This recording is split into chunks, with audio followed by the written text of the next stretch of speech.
وبما إننا في القرال بقينا أسرة واحدة فعملنا يوم ترفيهي.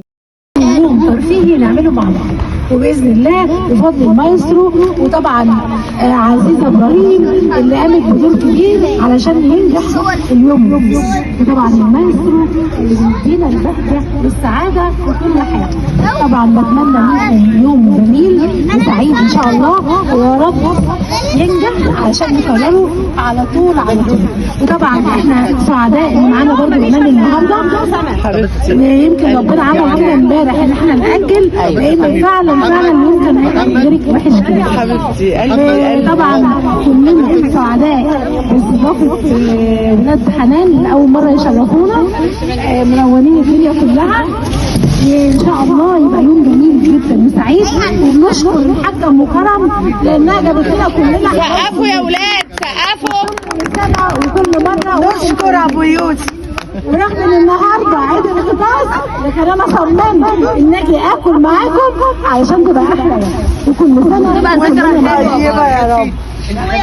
مساء الورد والفل والياسمين. النهارده يوم مش عادي، اول مره نعمل تجمع كده جميل بيننا وبين كل حبايبنا اسره الكرام. ومعانا طبعا المؤسسه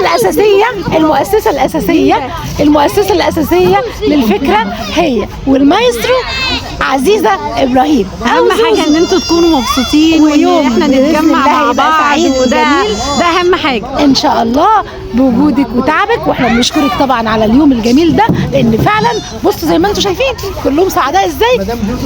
وباذن الله يوم جميل ومش هيتكرر تاني الا يعني ايه مره كل ايه اجازه.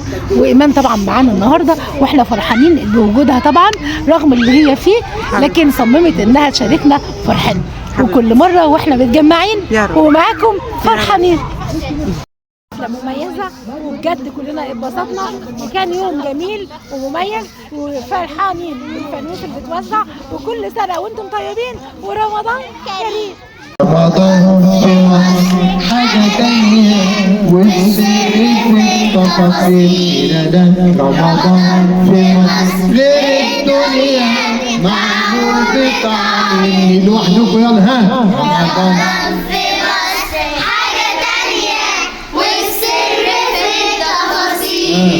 رمضان في مصر غير الدنيا معمول بطعم النيل. في كل حتة بنتمشى فوانيس وزينة في الشارع. صوت الأذان يدخل قلبك ونصلي تراويح في الجامع. بالليل بتحلى والقعدة طاولة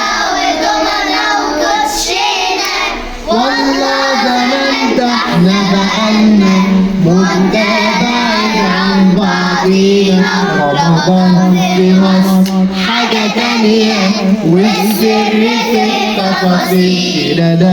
رمضان في مصر غير الدنيا معمول بطعم النيل. كمان مرة رمضان في مصر حاجة تانية رمضان في مصر غير الدنيا معمول بطعم النيل.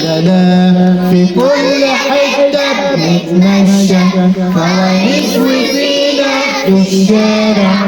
صوت الأذان يدخل قلبك ونصلي تراويح في الجامع. في كل حتة بنتمشى فوانيس وزينة في الشارع. صوت الأذان يدخل قلبك ونصلي تراويح في الجامع. في الليل بتحلو القعدة طاولة ودومنة وكوتشينة. والله زمان ده احنا بقالنا مدة